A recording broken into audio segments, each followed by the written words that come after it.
Boa noite então para todos, que Deus nos abençoe em sua paz, que sintamos nesse momento que aqui passaremos juntos, sob as bênçãos do Mestre e de Deus, que sintamos a presença do amor, da misericórdia de Jesus a nos envolverem, refazendo-nos as forças, inspirando-nos na caminhada para que daqui saiamos mais fortalecidos ainda para o trabalho que nos compete, tanto dentro de nós, como também no mundo, na extensão do reino de amor de Jesus. Antes de iniciar a reflexão propriamente, gostaria de aproveitar a ocasião dessa véspera, do dia em que se convencionou homenagear esses corações aos quais tanto devemos, as mães.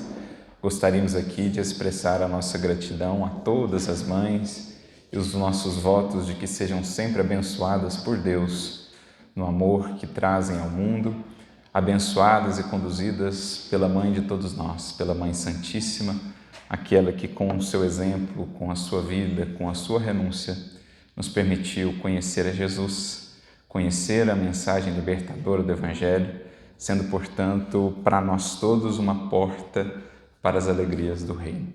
Então, que ela possa conduzir a cada uma das mães na sublime tarefa do maternar, que é desafiadora, por certo, mas que é também uma das maiores glórias possíveis de serem concedidas a um espírito, a glória de poder com Deus co-criar e conduzir almas a Ele. Então ficam aqui os nossos votos e aproveitamos também a temática até que trabalharemos nesta noite para fazermos um breve convite aos amigos, já que falaremos de comunhão, já que falaremos de união. Vamos aqui estender um convite para a confraternização espírita de nossa cidade, a confraternização espírita de São Carlos, a Conesc, que está se aproximando. Logo, estamos a menos de 15 dias aí, no dia 27 de maio, teremos o retorno da Conesc em seu modelo presencial. Estarão conosco aí Juscelma Coelho, Célia Diniz, Moacir Camargo. Então fica o convite, mais informações vocês podem conseguir lá na USE ou então pelas redes sociais da Conesc, no Facebook, no Instagram, ou diretamente pelo site www.simpla.com.br/Conesc. Mais fácil entrar lá nas redes sociais, vocês já conseguem acessar toda a programação e as informações. Então fica aí o convite e que Jesus nos abençoe a todos nessa noite de reflexões. Para tanto, para iniciarmos a nossa jornada, voltamos a 2000 anos, numa obra intitulada justamente com este nome, há 2000 anos, uma das pérolas que o nosso querido Emmanuel nos proporcionou. E conta-nos ele, no capítulo de número 3, de uma das partes da obra, que quando estavam já na cidade de Roma, Ana e Lívia, lembrando Lívia, a esposa do senador Publio Lentulus, que era Emmanuel à época, já convertidas ao Evangelho, convertidas a Jesus, buscavam se inteirar dos meios de poderem participar das reuniões que se estabeleciam, que se realizavam naquela cidade. O clima já não era tão propício assim para o cristianismo, ainda não haviam iniciado as perseguições mais intensas, que começariam sobretudo sob o Império de Nero. No entanto, já enfrentavam os cristãos, aqueles que acolhiam a mensagem de Jesus, profundas resistências. Então diz-nos o texto, neste capítulo de número 3. Nessa época, instruída por alguns cristãos mais humildes, Ana cientificou a senhora das reuniões nas catacumbas. Então, a partir dos contatos que ela, Ana, que era serva de Lívia, a partir dos contatos que ela tinha com outros cristãos, veio a descobrir que as reuniões daquelas comunidades dos cristãos primitivos estavam a se realizar, sobretudo, nas catacumbas. Ali na Via Nomentana, na Via Ápia, naqueles espaços, naqueles recantos ermos, geralmente altas horas da noite, vencendo o frio, vencendo as trevas, vencendo todas as dificuldades, muitas vezes longas distâncias para ali estarem, se reuniam aqueles primeiros cristãos para juntos falarem de Jesus, para juntos receberem as luzes do alto através do pregador do dia, através daquele que faria o comentário do Evangelho naquele dia, através de peregrinos que por ali passavam, apóstolos, discípulos, que estavam sempre circulando, difundindo a mensagem do Cristo e que por vezes ali passavam, não deixando de aproveitar a ocasião para conhecerem, interagirem com seus irmãos cristãos ali na cidade de Roma. Então ela se cientifica, ela toma nota, chega a ela esse conhecimento de que as reuniões estavam se dando nas catacumbas. E aí prossegue descrevendo-nos Emmanuel. Somente ali podiam reunir-se os adeptos do cristianismo nascente, porquanto desde os seus primeiros eventos na sociedade romana foram as suas ideias consideradas subversivas e perversoras. Então, as ideias de renovação que o Evangelho trazia, ideias de fraternidade, ideias de igualdade, ideias que falavam de um rei muito mais poderoso do que o imperador de então, que era cultuado ou considerado um deus, assim até existia a religião de adoração ao imperador de Roma, o culto a César. No entanto, aqueles cristãos, aqueles seguidores do Nazareno falavam de um outro rei, mais poderoso, de um reinado maior, mais amplo, indestrutível. Falavam de um reino, de uma pátria, diferentemente daquele império que se espraiava por todo o entorno do Mediterrâneo. Sem contar as ideias de fraternidade, de humildade, de igualdade, como aqui já falamos, de caridade a toda prova. Então, desde o princípio, para aqueles corações, para aquelas consciências ainda muito voltados para a materialidade, para as ilusões e os prazeres do mundo, aquelas ideias pareciam no mínimo sem sentido, pareciam no mínimo loucura, quando não eram de fato tomadas como perversoras, revolucionárias, como um mal a ser combatido, como uma como uma erva daninha a ser impedida de se alastrar. Então, os cristãos, desde os primórdios ali naquela cidade, conhecida pelas suas belezas, foram encontrando as resistências, as incompreensões. Nem por isso deixavam de perseverar. Por isso continua Emmanuel, mais adiante um pouco. Perseguidos pelas leis que lhes não toleravam as ideias renovadoras, encarados com aversão pelas forças poderosas das tradições antigas, os adeptos de Jesus não ignoravam a sua futura posição de angústia e sofrimento. Então, como que sentiam os cristãos o que estava por vir? Aquilo que Jesus simbolicamente havia deixado na sua mensagem, no seu evangelho, precavendo os seus seguidores das cruzes que lhes estariam reservadas. Partindo ele mesmo naquelas condições, carregando a cruz aos ombros, humilhado, ferido, vilipendiado, deixando o mundo em feridas tão dolorosas na condição que conhecemos, não seria de se esperar da parte dos seus seguidores, não seria de se estranhar, melhor dizendo, da parte dos seus seguidores, que fossem encontrar lutas também, que fossem esperar eles desafios, perseguições, martírios, como o próprio Mestre havia vivido.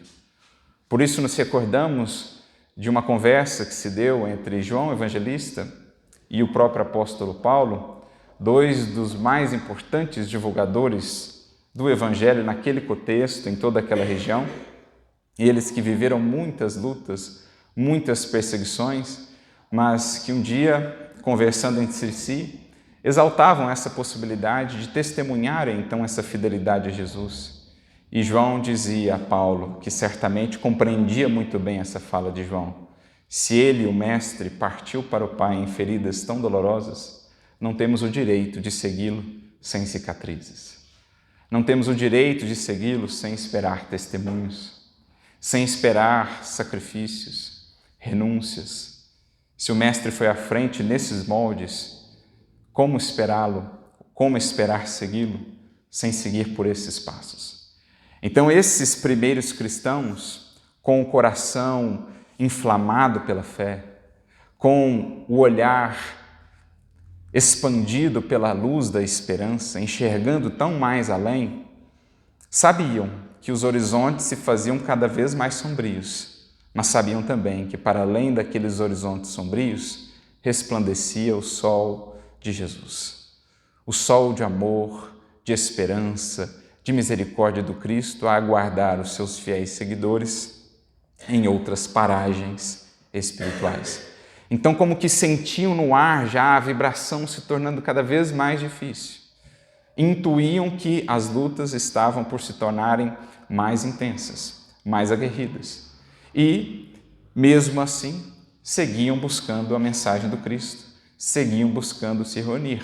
De fato, não muitos anos ali à frente desses acontecimentos que são aqui registrados, iniciam-se os circos de martírio, onde cristãos eram lançados às feras. Lívia, inclusive, esposa de Públio Lentulus, seria uma das primeiras a partir do mundo nestas condições, como uma mártir da fé em Cristo, da fé no Evangelho de Jesus. Anos dolorosíssimos estavam por vir, em especial nos 3 primeiros séculos do cristianismo.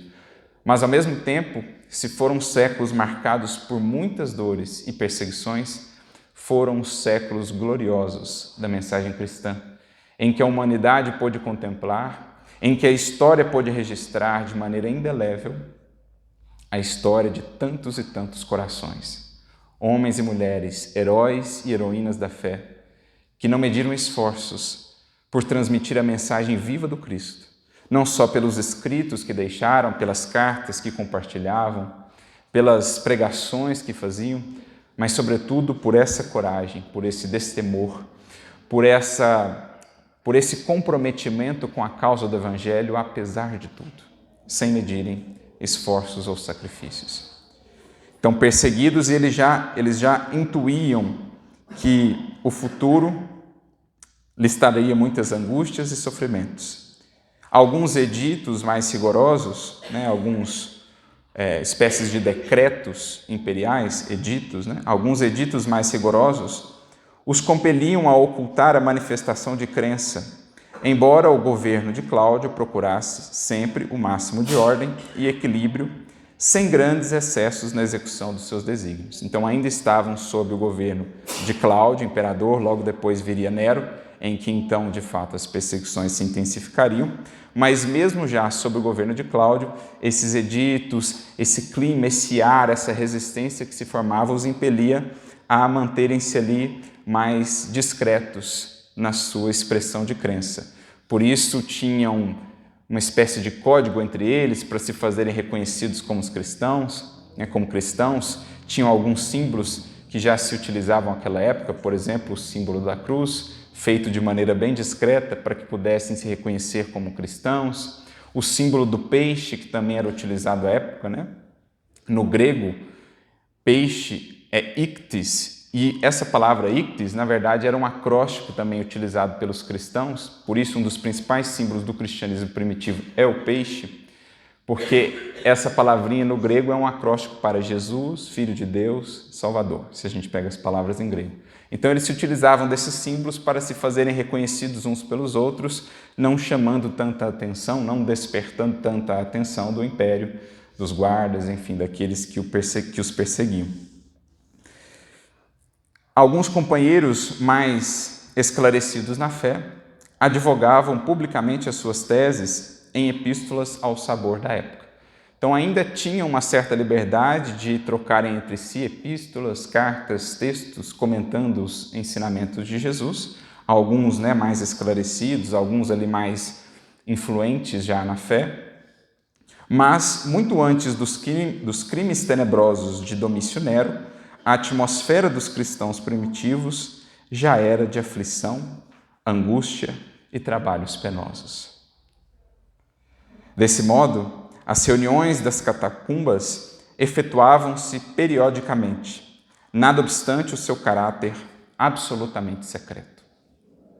Então, ali já em meados do século I, já tínhamos essas reuniões nas catacumbas, que eram efetuadas com esse caráter de segredo, para que pudessem manter-se reunindo, já prevendo todas as dificuldades que anteviriam. Mais adiante ainda Emmanuel prossegue.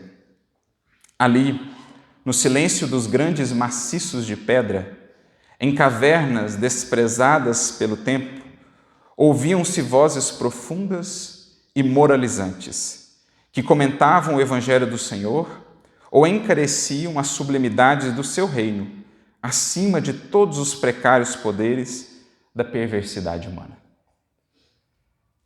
Então, o ambiente talvez, ou certamente, não era dos mais propícios. Como nós aqui mencionamos, catacumbas, geralmente muito distantes, o frio, a escuridão, verdadeiros labirintos. E, no entanto, vencendo todos esses desafios, sem contar, claro, a possibilidade imediata, iminente de serem presos, de serem encontrados e serem considerados perversores ou conspiradores contra o império e por isso condenados à morte, superando tudo isso, ali, naqueles ambientes ermos, se reuniam esses primeiros cristãos, tornando aqueles lugares dedicados aos mortos em lugares repletos de vida, em que ali se falava da vida eterna, da plenitude do reino, das promessas de Jesus, do futuro tão esperado, da força transformadora do amor e da misericórdia do Mestre em nossas vidas.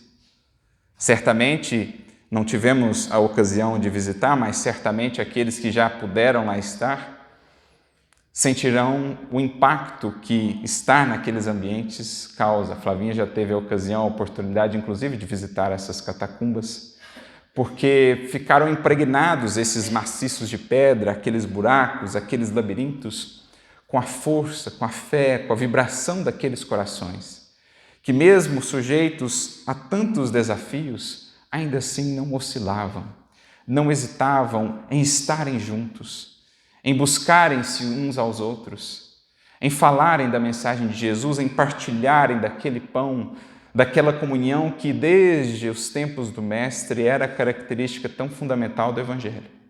Estarmos juntos, nos ampararmos juntos na caminhada, nos fortalecermos uns aos outros, dando-nos as mãos para que consigamos superar as dificuldades, os reveses, as angústias da vida. Então, aqueles maciços de pedra, frios, ermos, dedicados à morte, se faziam luminosos, vivos, repletos de luz, repletos de movimento espiritual, porque certamente ali também estavam as falanges do Cristo a ampararem aqueles corações. Tochas brilhantes iluminavam esses desvãos subterrâneos que as eras protegiam, enquanto suas portas empedradas davam a impressão de angústia, tristeza e supremo abandono. Quem visse de fora, portanto, a entrada das catacumbas, não veria senão essa imagem de tristeza, de angústia, de abandono, aquela pedra, as eras, as plantas crescendo ali em volta, mas quem pudesse sondar a vibração espiritual que lá de dentro surgia, perceberia que ali a vida abundava. A luz irradiava, não só a luz das tochas, porque também ali os corações estavam acesos. Também ali as esperanças, as mentes se voltavam para o mais alto, recebendo a inspiração de Deus e a inspiração do Cristo, para que prosseguissem em seus afazeres. Muitos deles escravos, muitos deles humilhados, excluídos, vilipendiados. Mas ali também, lado a lado, com patrícios, dentre eles a própria Lívia, que por vezes frequentava essas reuniões, ombro a ombro com as criaturas mais simples da plebe, a patrícia romana ali se sentia uma irmã. Ali todos se sentiam companheiros, ali não existiam títulos sociais, ali não existia fortuna, ali não existia prestígio, ali eram todos irmãos, discípulos de um mesmo mestre, corações caminhando juntos em direção ao caminho que o Evangelho propunha. Era o que eles viviam naquelas catacumbas.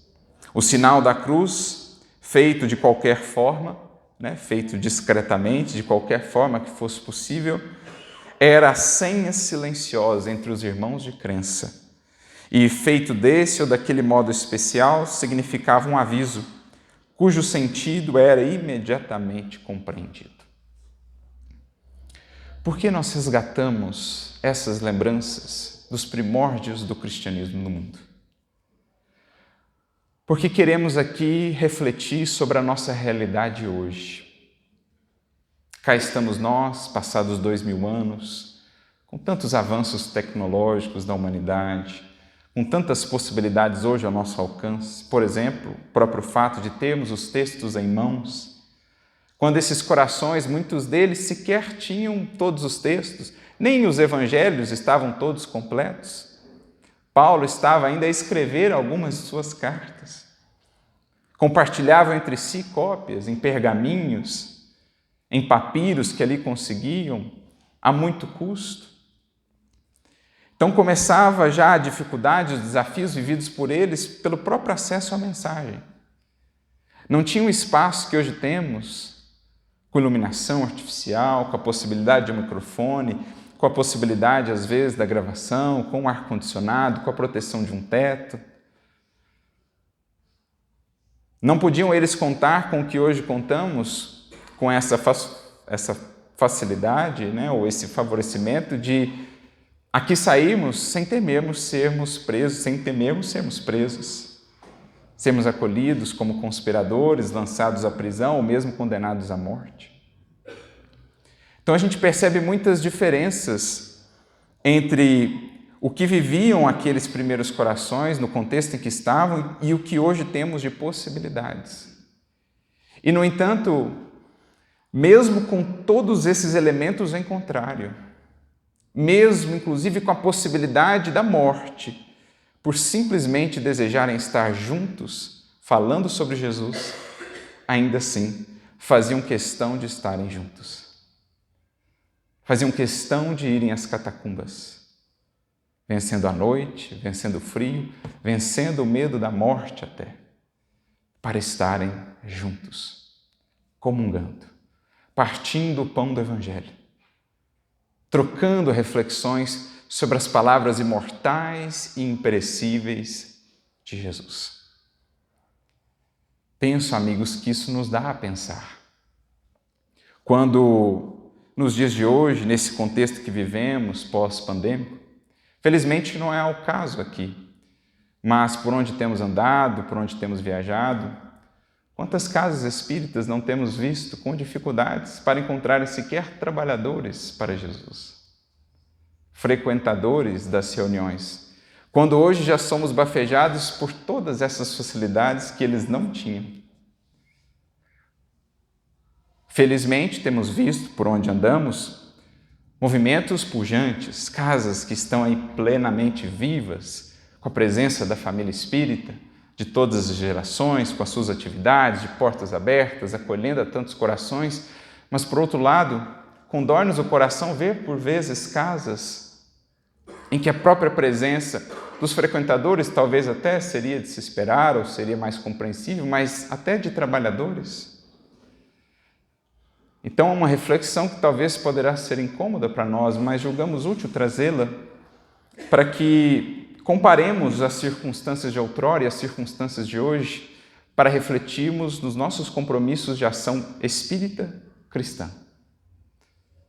Porque é certo, os recursos tecnológicos chegam multiplicando as possibilidades de divulgação, essas maneiras de se expandir a mensagem de Jesus foram muito úteis durante a pandemia. A mensagem do Evangelho, do Consolador, pôde chegar a tantos e tantos corações.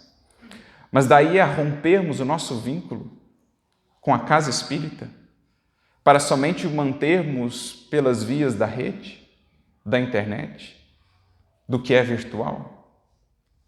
Será que não estaremos, talvez, perdendo um pouco do foco, ou um pouco da essência do que é a proposta de estarmos juntos?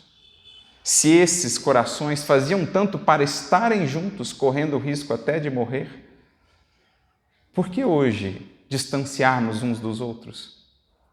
Por que mantermos talvez numa posição de apenas expectativa ou apenas de recepção do recurso e do conhecimento, quando tanto nos espera em termos de realização no mundo?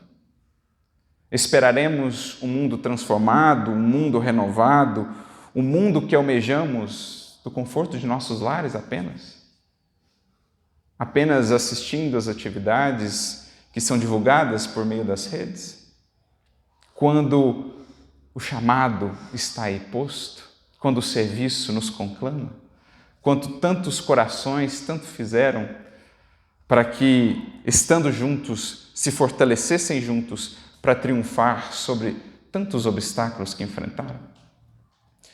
Então, toda essa reflexão sobre essa leitura do livro Há 2000 anos, e a gente pode voltar também ao livro 50 anos depois, ao livro Ave Cristo, em que a gente vai ver mais ou menos as mesmas condições, tudo isso nos despertou para uma reflexão profunda sobre a nossa realidade de espíritas cristãos hoje. Para que meditemos sobre a real finalidade da casa espírita, para que entendamos a real finalidade de aqui comungarmos. Porque é certo, o Espiritismo vai nos ensinar que não é o templo que faz toda a diferença. Não é somente num lugar consagrado à religiosidade em que poderemos adorar a Deus.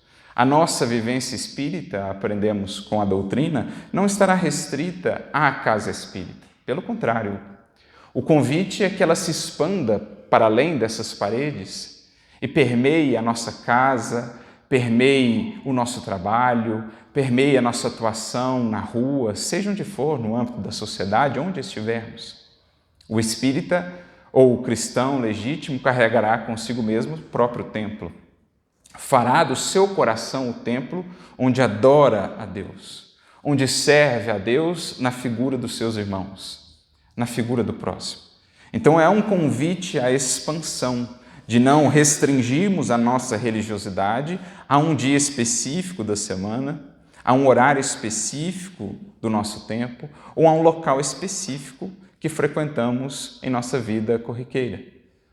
É um convite à expansão. Mas daí a desconectarmos-nos do centro, da vivência no centro, da vivência em comunidade com os nossos irmãos de crença, de esforço, de busca, vai uma longa distância. Vai uma imensa distância. Porque talvez estaremos deixando de acessar o primordial que nos faz estarmos juntos. E para entendermos a importância dessa reflexão, o próprio Kardec a fez. Ele traz-nos um artigo que será aqui também basilar para as nossas considerações, que está na Revista Espírita de dezembro de 1868. É uma reunião que se realiza na Sociedade Parisiense de Estudos Espíritas em 1º de novembro de 1868, portanto, às vésperas do dia de finados. 4 anos antes, em 2 de novembro de 1864, Kardec havia realizado pela primeira vez na Sociedade Parisiense de Estudos Espíritas uma reunião no dia de finados para prestar uma homenagem aos espíritas já desencarnados, para que pudessem relembrar dos companheiros de trabalho, daqueles que foram ali os pioneiros, para que pudessem vibrar por eles e para que pudessem estar juntos, para que pudessem comungar. O relato dessa reunião também é trazido por Kardec, dessa primeira, na Revista Espírita de dezembro de 1864, sob o título Comunhão de Pensamentos. Depois, nesse outro artigo de dezembro de 68, Kardec traz praticamente todo esse artigo lá de 64 sobre a comunhão de pensamentos e mais algumas considerações, num novo artigo que ele intitula O Espiritismo é uma religião? Esse é o título que ele propõe. O Espiritismo é uma religião? E, aliás, esse é um artigo interessantíssimo, porque Kardec, ao mesmo tempo, vai responder que sim e que não. Então, por vezes, nos perguntam, as pessoas indagam, o Espiritismo é uma religião? Então, responderíamos com Kardec, depende. Depende pelo que se entende por religião. E ele vai deixar isso bem claro ao longo do artigo. Se considerarmos religião como sendo um conjunto de rituais pré-estabelecidos, hierarquias sacerdotais, liturgias definidas e etc., nesses termos o Espiritismo não seria uma religião. Seria mais uma filosofia de cunho ou de consequências morais, com base, naturalmente, científica também, pela observação dos fenômenos. Aquele tríplice aspecto que Kardec traz, o próprio Emmanuel também. Agora, é entendida numa outra perspectiva, que é uma das que Kardec vai trabalhar aqui no artigo, ele seria sim religião. Porque ele visa aquilo que a religião visa, tem por objetivo ligar os corações, vincular corações no mesmo propósito, numa mesma jornada, numa mesma caminhada, ligar corações pelos laços do amor, da fraternidade, do apoio mútuo.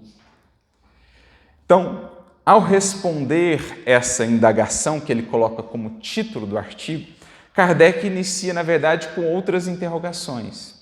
Uma delas, muito interessante. Ele pergunta assim: por que nós nos reunimos? Em outras palavras, por que a casa espírita? Se nós entendemos com o Espiritismo que a vivência religiosa ou a vivência espiritual deve ser a vida como um todo, então por que da casa espírita? Por que cada um não estuda na sua própria casa? Por que cada um não faz as suas orações na própria casa? Por que nos reunimos? Interessante a pergunta de Kardec.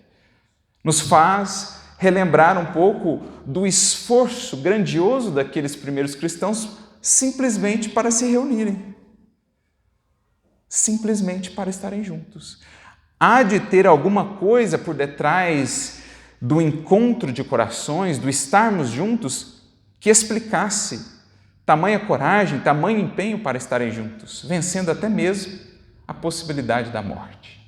Há de ter um motivo, há de ter algo que os levasse a buscar a todo custo estarem juntos, ainda que fossem nas catacumbas, ainda que fosse sob a luz das estrelas, fosse onde fosse, buscavam estar juntos.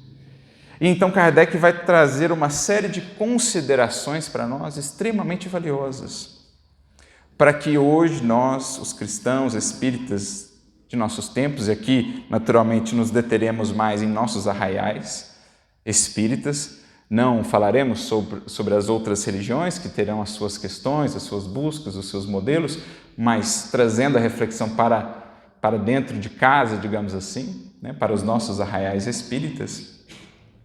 Kardec vai trazer uma série de considerações muito importantes para que a gente medite, todos nós espíritas, nessa nossa vinculação com a casa, reconhecendo todo o valor da divulgação online, das possibilidades do trabalho à distância, mas relembrando alguns fundamentos do porquê nos reunimos, do porquê estarmos juntos.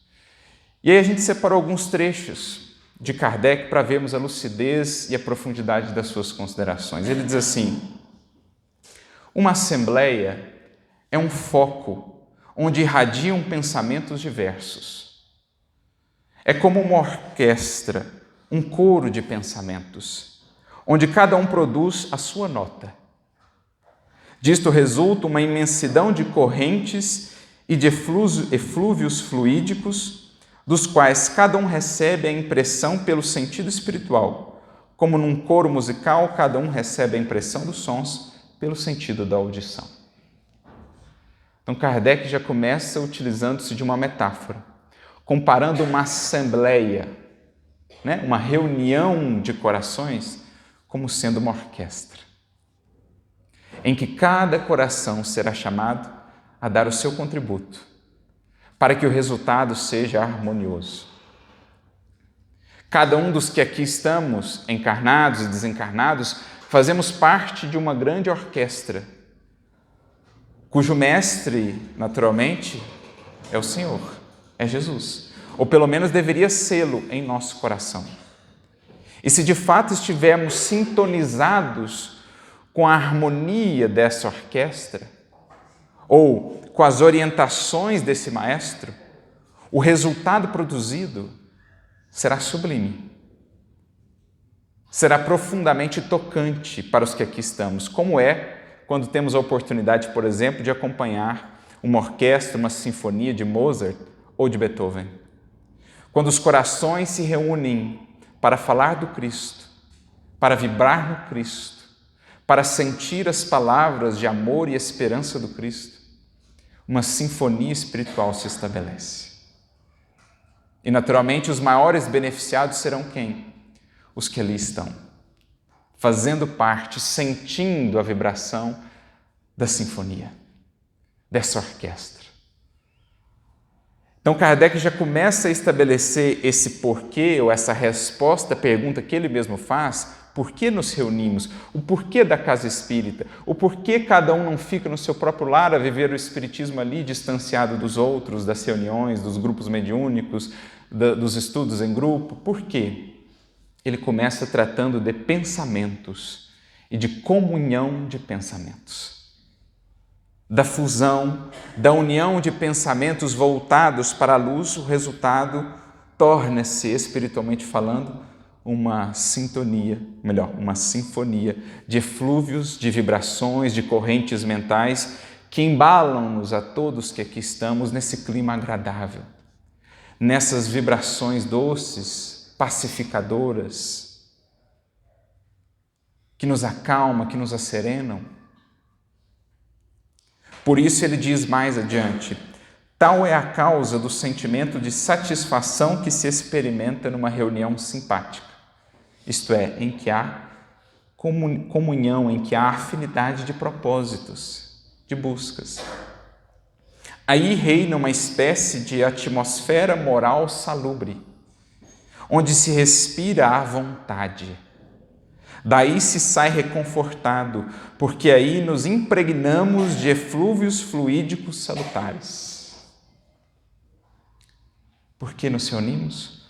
Porque desse emaranhado de pensamentos e corações voltados para Jesus, todos nós nos beneficiamos dessa teia de vibrações que aqui se estabelece, e daqui saímos saturados desses fluídicos, que naturalmente são multiplicados pela presença espiritual que se forma aqui, pela presença rotineira, pela presença frequente da espiritualidade superior em ambientes como esse. Vai se criando uma vibração mais elevada, vai se estabelecendo uma psicosfera, uma atmosfera espiritual mais salutar.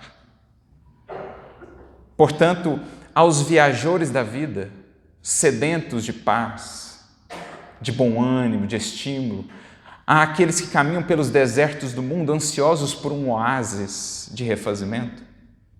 O centro espírita ou qualquer templo voltado para as coisas de Deus se configura como tal, como um oásis. Por isso diz aqui Kardec, nesses ambientes se respira mais à vontade. É como se aqui dentro, sentindo a composição das vibrações de todos os que aqui estamos, a gente pudesse dar aquele respiro mais aliviado, tirar um pouco daquele fardo, daquele peso, daquela ansiedade, daquela angústia. É o que se estabelece aqui. Algo que sozinhos por nós, no ambiente de nossas casas, muitas vezes não conseguiríamos. É certo que o evangelho do lar, feito, mantido, cultivado, criará também ali uma ambiência salutar. Mas, nesses casos, a união faz a força e o número conta. Quanto mais corações reunidos, claro, simpaticamente, de maneira afinada reunidos, em nome do Cristo ou em busca do Cristo, maior serão os benefícios aqui colhidos por todos nós. Então é isso que Kardec está dizendo. Na base dessas reuniões que começaram lá com Jesus e que definiram um dos pilares do Evangelho, Jesus reunindo-se com os discípulos na casinha de Simão Pedro. Eram poucos à época, mas já começaram se reunindo. Ali eles partilhavam o pão do corpo à mesa de Simão, mas sobretudo o pão do Espírito. E essa sempre foi uma característica do cristianismo desde os seus primórdios. A partilha, a comunhão. Foi o segredo da força dos mártires, como aqui acabamos de ver. Vencendo todos os obstáculos, se reuniam, se fortaleciam para depois estarem preparados a lidar com o circo de martírio, com os leões, com as feras, com os algozes, com um sorriso no rosto. Entravam cantando nas arenas de Roma, a destacarem a alegria, a felicidade de estarem juntos vibrando por Jesus, buscando a Jesus, mesmo naquela condição. O que os romanos não conseguiam entender, que força era aquela? Como alguém poderia cantar estando diante da morte? Como alguém poderia rogar a Deus pelos próprios algozes? Como poderiam eles estar com um semblante tão sereno e pacífico, tendo por perspectiva a morte? O que era aquilo que o mundo não havia visto até então? Que força era aquela? Era a força que eles auriam naquelas reuniões, nas catacumbas de outrora. É a força que nos deve aqui trazer essa busca, para que daqui saímos para lidar com os leões lá fora, ou com os leões dentro de nós mesmos, porque não mais existem as feras, mas diz-nos Emmanuel, hoje o circo é o mundo. Os leões são as criaturas humanas, ainda com seus conflitos, ainda com a sua animalidade, os desafios da convivência, as ilusões que o mundo ainda propala, divulga, os cativeiros que ainda existem, dos apegos, dos prazeres ilusórios, das quedas morais. Mas é preciso força para lidar com isso. E a força, em reuniões como essa, nós aurimos. Por isso ele continua um pouco mais adiante. A comunhão de pensamentos produz, pois, uma sorte de efeito físico que reage sobre o moral. Então, as vibrações que aqui atuam sobre os nossos espíritos, sobre o perispírito, tanto as dos passes, mas o simples fato de aqui estarmos, esse efeito físico reage sobre o moral também. Dá-nos força moral, dá-nos coragem, dá-nos resiliência, dá-nos estímulo, dá-nos bom ânimo. Só o Espiritismo poderia fazê-lo compreender. O homem o sente instintivamente, já que procura as reuniões onde sabe encontrar essa comunhão. Então, se a nossa experiência com a casa espírita realmente estivesse sendo vivida nessa profundidade, nós mesmos sentiríamos impelidos a procurar, a estarmos de volta quanto antes possível fosse. No entanto, por que tantos corações, ou nós mesmos, muitas vezes oscilamos em estar de volta? Mantemos-nos apenas à distância. Talvez porque não estamos alcançando essa essência do que é ali estar. Talvez ali comparecíamos nesse ambiente ainda muito isolados daquela vibração, ainda muito voltados apenas para os nossos interesses ou para o que é mais imediato, mas ainda não conectados com os anseios mais elevados da alma, ou ainda não sentindo esses laços que ali poderíamos estabelecer. Ali entramos e passamos sem nos ligar às vibrações, sem nos ligar à casa, sem nos ligar à presença espiritual, sem fazermos amigos. Porque senão, quanto antes fosse possível, estaríamos de volta. Nessas reuniões homogêneas e simpáticas, aure novas forças morais. Poder-se-ia dizer que aí recupera as perdas fluídicas, perdidas diariamente pela irradiação do pensamento, como recupera pelos alimentos as perdas do corpo material. Olha o que Kardec está dizendo. Tão importante quanto o alimento que nos faz recompor as forças físicas para a caminhada, são esses momentos em que nos alimentamos de amizade, em que nos alimentamos de fraternidade, em que nos alimentamos dessas vibrações sadias de amor e de esperança em Cristo, porque isso é pão para as nossas almas. Isso é alimento, é força para o caminho. Por isso a gente entende a postura dos primeiros cristãos. Não importa ou não importavam quais eram as dificuldades, precisavam estar juntos, porque viam naquele estar juntos alimento, pão para as suas almas, estímulo santo para seguirem, mesmo com as situações as mais adversas.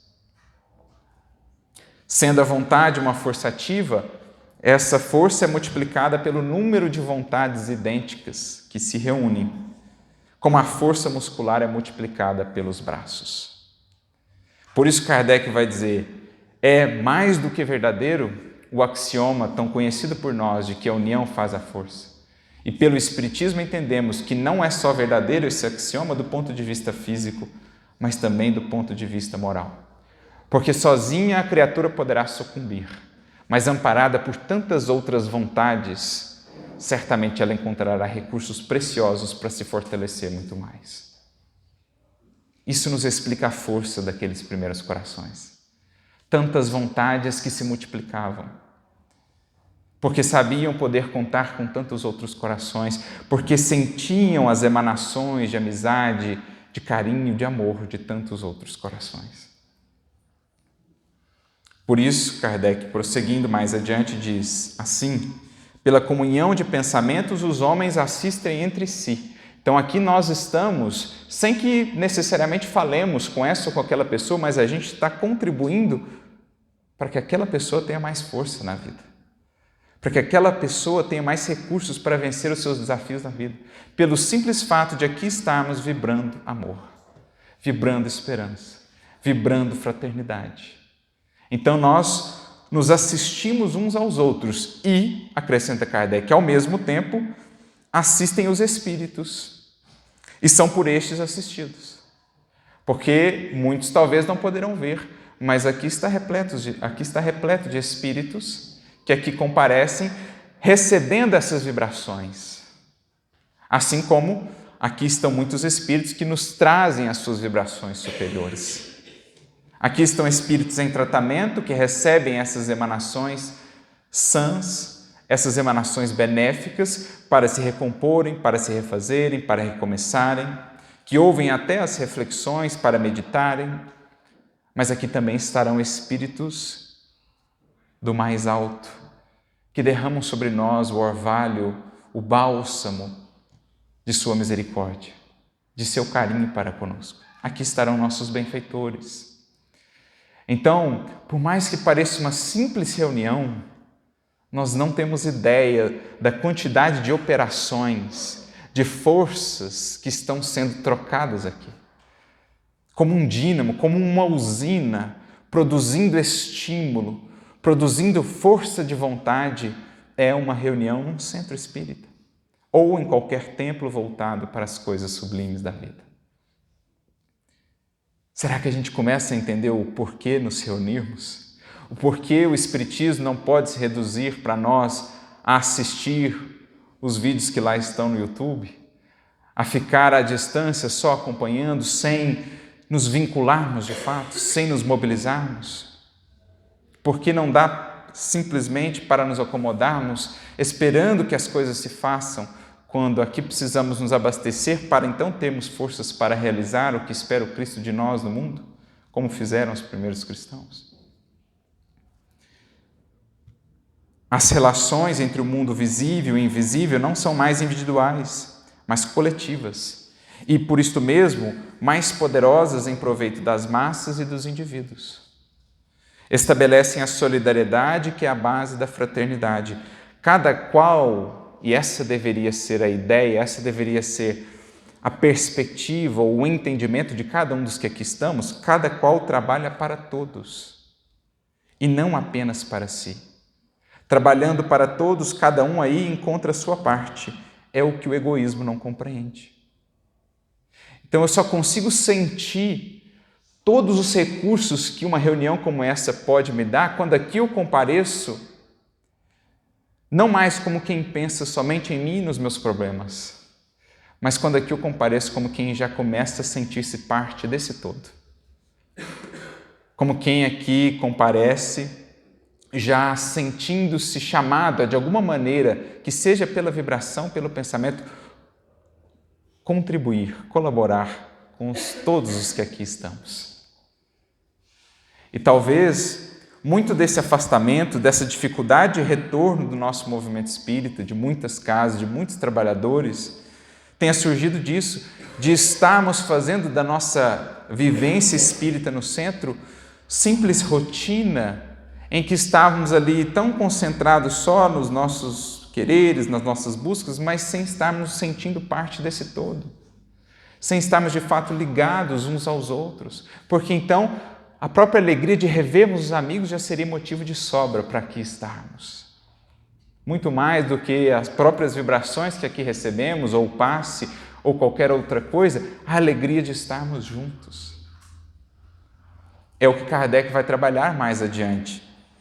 Ele diz assim, que quando a nossa experiência religiosa ela vai se tornando puramente mecânica, puramente o cumprimento ali de obrigações, vou lá, frequento a reunião, volto para casa, mas não medito sobre aquilo, não vivo aquela experiência, não me conecto de fato àquilo. Quando aquilo vai virando ritual, quando aquilo vai virando puro mecanicismo, eu vou deixando de me conectar a essa essência da proposta da reunião.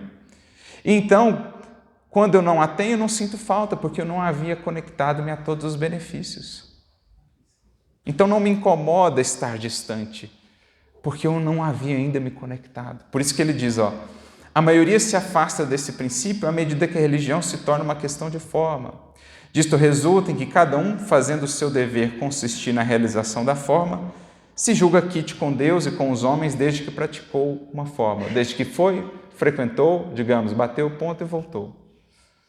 Resulta ainda que cada um vai aos lugares de reuniões religiosas com um pensamento pessoal, por sua própria conta e, na maioria das vezes, sem nenhum sentimento de confraternidade em relação aos outros assistentes. Fica isolado em meio à multidão e só pensa no céu para si mesmo. A criatura está na reunião, mas não vibra a comunhão dos corações. Ela frequenta, mas não sente a alegria de estar junto com eles, não sente todos os eflúvios benéficos de estar ali. Por isso, quando ela não vem, ela não sente falta, porque não havia se integrado ainda. Não havia alcançado a essência. Então, talvez essa dificuldade de retorno seja para nós um alerta. Veio nos mostrar que muito da nossa vivência espírita, na casa espírita, estava mecanizada, estava automatizada. Era frequência, mas não era vivência. Era presença do corpo, mas não do espírito. Chamávamos-nos irmãos, mas não nos sentimos irmãos. Ouvimos a preleção, mas não ligávamos o coração aos outros corações que ali estavam. Olha a lucidez de Kardec, gente, explicando-nos o porquê. No fundo, aqueles primeiros cristãos tudo faziam para estarem juntos. Porque não era só uma reunião, não era uma reunião de corpos. Era a alegria de ver amigos. Era o fortalecimento de vontades, de sintonias, de anseios que se amparavam conjuntamente na estrada. Sentiam toda a profundeza dessa vibração. Por isso, Kardec diz que alguns que não captaram essa essência passam até a desmerecer, dizendo, mas não é tão preciso o templo, estarmos juntos, o mais importante é viver isso onde estivermos. De fato, é importantíssimo vivermos onde estivermos, mas será que nós não estamos caindo numa fé, de certo modo, egoísta ou de pura conveniência? Menosprezando a possibilidade de aqui estarmos juntos, de nos ampararmos uns aos outros? Por isso ele diz, o isolamento religioso, assim como o isolamento social, conduz ao egoísmo. Que alguns homens sejam bastante fortes por si mesmos, largamente dotados pelo coração, para que a sua fé e caridade não necessitem ser revigoradas num foco comum, numa reunião. É possível, mas não é assim com as massas. Não será assim com todos, por lhes faltar um estimulante sem o qual poderiam deixar de se levar, ou se poderiam deixar levar pela indiferença.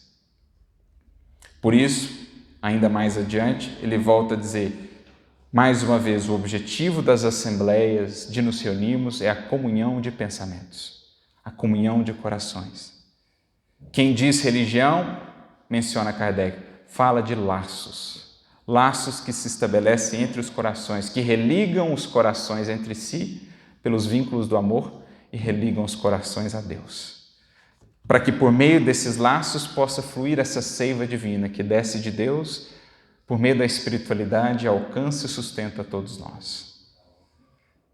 É preciso, sim, que o Espiritismo vença esses limites das paredes do centro.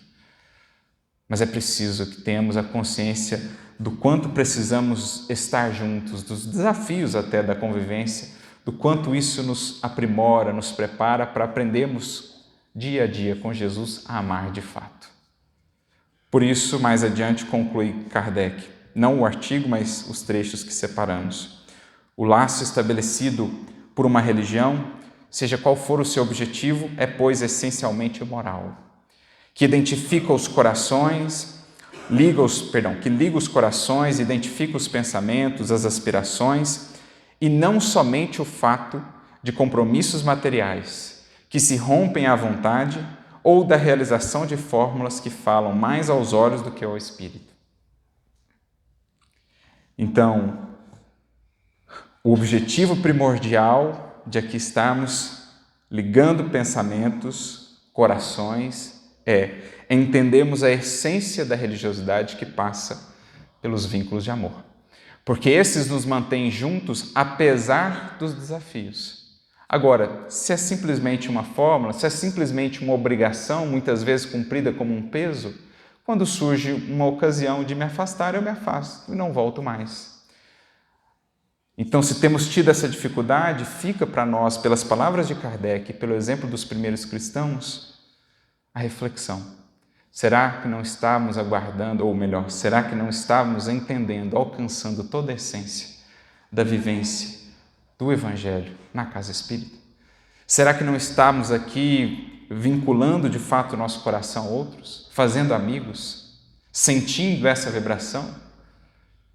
Que seria então por nós voluntariamente buscada?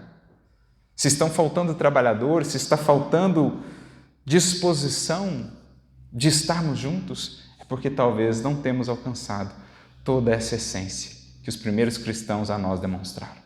Como esperar, amigos, amigas, um mundo renovado, um mundo regenerado apenas do conforto de nossos lares, quando Jesus e esses corações foram ao campo, com cicatrizes, com marcas, mas juntos, fortalecidos pela comunhão. Como esperar transformações tão profundas nas relações entre povos, se não estamos dispostos a superar os desafios de convivência entre alguns corações com que partilhamos a senda, no lar ou na casa espírita, lar de nossa fé. Que possamos meditar sobre isso, entendendo o que Kardec traz aqui a título de conclusão para nós. O efeito desse laço moral é de estabelecer entre os que ele une, como consequência da comunhão de vistas e de sentimentos, a fraternidade e a solidariedade, a indulgência e a benevolência mútuas. Essa a força que movia aqueles corações, essa a força que está ao alcance de nós, para que consigamos levar adiante as nossas incumbências, a proposta de realizações que Jesus e que a espiritualidade traz a cada um de nós. Que saibamos mais do que ver na casa espírita simples obrigação, que saibamos sentir a vibração que aqui podemos encontrar. Esse oásis em meio ao deserto e à jornada da vida, essa bênção de podermos partir o pão do Espírito e sentirmos a presença viva do Mestre, cumprindo a promessa que um dia fez, de que onde 2 ou mais estivessem reunidos em seu nome, aí estaria Ele entre nós. Que possamos senti-lo, que possamos nos fortalecer mutuamente, que a casa espírita, que o movimento espírita esteja pujante, ativo, vivo, realizador, como foram aqueles primeiros corações que, ao preço de lágrimas e sacrifícios, pavimentaram para nós os caminhos, para que hoje, com os recursos e facilidades que temos, não estejamos distraídos dos deveres que nos cabem. A todos muita luz, que a comunhão e a vibração do Cristo lhes penetre os corações e que nos sustentemos uns aos outros na jornada, encontrando aqui, mais do que aqueles que partindo conosco apenas um rótulo, encontrando aqui aqueles que poderemos chamar verdadeiramente de amigos e de irmãos. Que Deus nos abençoe a todos, muita luz e muita paz.